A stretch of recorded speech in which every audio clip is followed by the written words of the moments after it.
Hello বন্ধুরা, good morning. শুভ সকাল। সকালবেলা ঘুম থেকে উঠে কাজকর্ম করছি, বাসি কাজ ছেড়ে বাসন ধুতে বসে গেছি। বাসন ধুয়ে রান্না বান্না করতে হবে। একটা ঘরের বউ এই সব ছাড়া আর কি কাজ থাকতে পারে, কিন্তু আমার সব কাজ করতে হয়। বাজার কাজ সামলাতে হয়, মেয়েকে সামলাতে হয়, সংসারে কাজ করতে হয়, টু জেড সংসারে যা যা থাকে সব কাজ করতে হয়। আমার সংসারে তার কেউ নেই, হাজব্যান্ড থাকে বাইরে, আর শ্বশুরও নেই। আমি একা একা সব কাজ করতে হয়, দেখো একা হাতে সবটা সামলাই। আর হ্যাঁ বন্ধুরা, তোমরা এই শ্রাবণ মাসে কারা কারা সবুজ চুড়ি পরেছো? আমি কিন্তু সবুজ চুড়ি পরে নিয়েছি।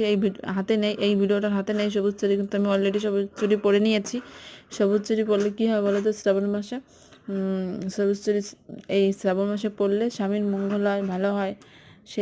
সেই জন্য সবাই মানে সবুজ চুড়ি পরে। আমি আমি যেটা জানি সেটা বললাম।